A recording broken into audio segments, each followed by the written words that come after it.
Bienvenidos a una clase más de Contabilidad Financiera 5. Hoy vamos a estar hablando sobre las cooperativas. Vamos a hacer un marco conceptual general sobre lo que son las cooperativas en nuestro país.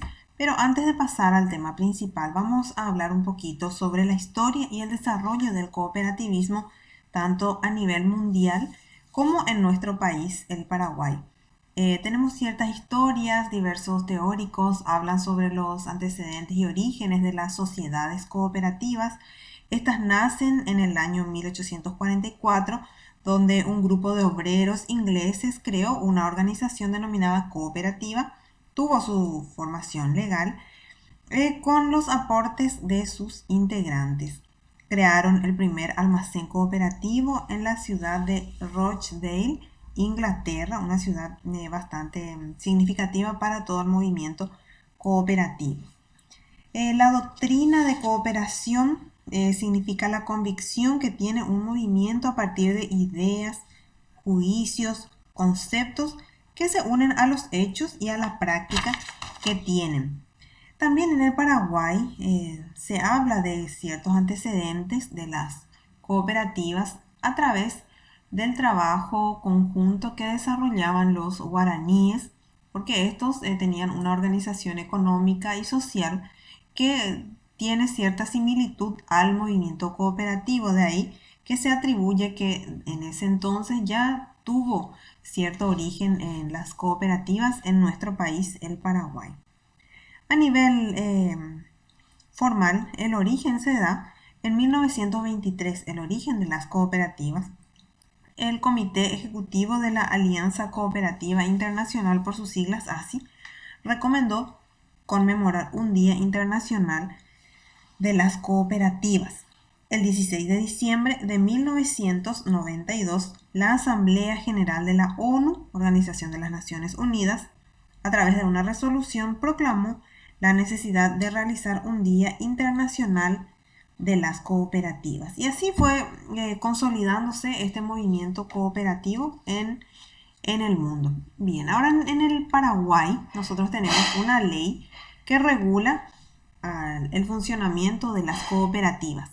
Y esta ley, la ley 438, actualizada por la ley 5501, define a la cooperativa como una asociación de personas que se unen de manera voluntaria para hacer frente a sus necesidades y sus aspiraciones. ¿De qué tipo? De carácter económico, de carácter social, cultural, que tienen en forma común, por medio de la conformación de una empresa, que es la cooperativa, es de propiedad conjunta. Esta es controlada de manera democrática y no tiene fines de lucro. Está constituida dentro de las entidades sin ánimo de lucro. Bien, tenemos aquí ciertos conceptos que caracterizan a la sociedad cooperativa. Al ser una sociedad, está constituida por varias personas, pero estas se unen de manera voluntaria. Hay una voluntariedad para hacer frente a necesidades comunes. ¿Qué tipo de necesidades? Necesidades económicas, necesidades sociales y culturales. La empresa, al ser una sociedad, lógicamente es de propiedad conjunta y es controlada de manera democrática. Bien, pasemos entonces a hablar de los principios. Los principios del cooperativismo vienen con sus orígenes, pero también están reglados o regulados mediante la ley. Y la última ley que habla de ella en nuestro país es la 5501 del año 2015. Esta ley habla de los principios que son estos: la membresía abierta y voluntaria. Las cooperativas se organizan de manera abierta para todas aquellas personas que necesitan o quieren, están dispuestas a utilizar sus servicios y, por supuesto, aceptar las responsabilidades que conlleva la membresía. El control democrático de sus miembros. Las cooperativas son organizaciones democráticas que están controladas por sus propios socios o por sus propios asociados. Ellos participan de manera activa en la definición de las diferentes políticas que adopta la cooperativa y en la toma de decisiones. Participación económica de los miembros. ¿Qué significa este principio? Los miembros contribuyen de forma equitativa y controlan de forma democrática el capital de la cooperativa. Por lo menos una parte de ese capital es propiedad común de la cooperativa. Autonomía e independencia. ¿Qué significa este principio? Significa que las cooperativas son organizaciones autónomas de ayuda mutua y están controladas por sus propios miembros. Educación, entrenamiento e información. Otro principio que significa que las cooperativas brindan educación y entrenamiento a sus miembros. O sea, me entrenan, me educan sobre los valores del cooperativismo y sobre todo lo que implica ser cooperativista. Cooperación entre cooperativas, otro principio en que se sustentan las cooperativas y basándose en la unión común, la asociación con otras cooperativas para fortalecer el movimiento cooperativo, porque sabemos que la unión hace la fuerza, por tanto, cuando hay cooperación entre cooperativas, estas funcionan de manera eficaz y se fortalecen. El compromiso con la comunidad y la sostenibilidad ambiental. Este principio trabaja para el desarrollo sostenible de la comunidad por medio de políticas aceptadas por los miembros. Bien, ¿qué encontramos aquí? En cuanto a los principios, nosotros ya podemos colegir ciertas diferencias que tienen las sociedades cooperativas con otras sociedades. Entonces encontramos, por ejemplo, la participación económica. En este principio habíamos hablado de que todos los socios tienen una participación igualitaria. Un socio, un voto, por ejemplo, ¿verdad? La membresía abierta y voluntaria, el socio puede entrar a la cooperativa, pero también cuando ya lo desea puede retirarse de él, para simplemente ir remarcando los alcances que tienen estos principios. Vamos a pasar a las características de las cooperativas. ¿Cuáles son las características que tienen las sociedades cooperativas partiendo de lo que nos dice la ley y el concepto de lo que representan ellas? Hay número de socios variable e ilimitado, pero no inferior a 20, porque con 20 socios como mínimo se constituye una cooperativa. Y el número de socios es variable e ilimitado justamente por el principio de membresía abierta y voluntaria que estuvimos viendo. El plazo de duración de las cooperativas es indefinido. El capital es variable e ilimitado. Este está relacionado también justamente al número de socios variable e ilimitado y a la participación económica que estuvimos viendo también cuando analizamos los principios. Hay un reconocimiento de un voto a cada socio independiente de su capital. Esta es una diferencia sustancial que tienen las cooperativas con otros tipos de sociedades, las sociedades comerciales, donde aquel socio que tiene mayor capital, mayor participación en el capital, tiene mayor influencia o mayor poder de decisión. Eso no ocurre con las cooperativas. Y también otra característica es la irrepartibilidad de las reservas sociales. Estas no se reparten. ¿Cuáles son los actos cooperativos? La ley también nos habla de ellos y nos define como la actividad solidaria de ayuda mutua y sin fines de lucro de las personas que se asocian para satisfacer sus necesidades comunes o fomentar el desarrollo. ¿Cuáles son estos actos cooperativos? El primer acto cooperativo es la asamblea fundacional, donde se constituye una cooperativa. Ese es el primer acto cooperativo. Prosigue la ley diciéndonos que los actos que realizan las cooperativas con sus socios son también actos cooperativos, actos que realicen las cooperativas entre sí y las cooperativas con terceros, cuando estos actos se realicen en cumplimiento a su objeto social, es decir, cuando están, por ejemplo, practicando sus principios y lo realizan con terceros ajenos a las cooperativas. En este caso, se consideran actos cooperativos. Estos actos son muy importantes porque tienen también una influencia en el aspecto tributario. ¿Cómo está constituido el régimen patrimonial de las cooperativas? ¿Cómo se constituye el patrimonio de una cooperativa? Se constituye mediante los aportes integrados por los socios, reservas y fondos especiales de las cooperativas y también mediante donaciones, legados, subsidios y otros recursos de igual nombre o de igual condición que puedan recibir las cooperativas, que son los certificados de aportación. Estos, el capital de las cooperativas está constituido por el aporte de los socios y este capital está representado por un documento que se denomina certificado de aportación. Esto nos dice la ley 438. Estos certificados de aportación tienen la característica de ser nominativos, están a nombre del socio, son indivisibles, son iguales e inalterables en su valor y son transferibles entre socios con autorización del Consejo de Administración, que es el órgano, uno de los órganos de las cooperativas.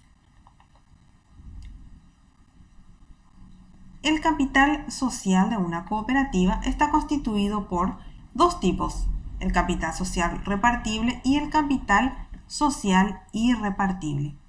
El capital social repartible se constituye por el aporte de los socios y el capital social irrepartible está constituido por donaciones, herencias y subsidios que pueda recibir la. Encontramos también a los excedentes. ¿Qué son los excedentes?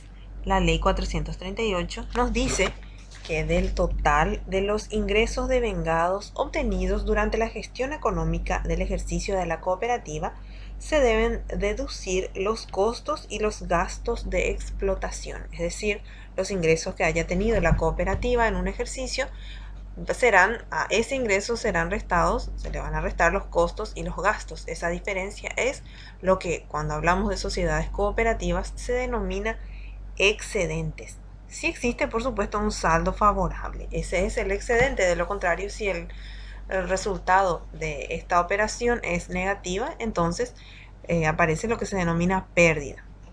Bien, en el caso de que el resultado sea positivo y se genere el excedente, ese excedente se debe de distribuir según nos dice la ley de esta forma: un 10% del excedente para la constitución de la reserva legal hasta que se alcance el 25% del capital integrado de la cooperativa, el 10% de este mismo excedente para el Fondo de Fomento de Educación Cooperativa, el 3% para el sostenimiento de federaciones o confederaciones a las cuales pertenezca la cooperativa, para el pago de una compensación sobre las aportaciones de los socios y otros fondos específicos que determine la asamblea.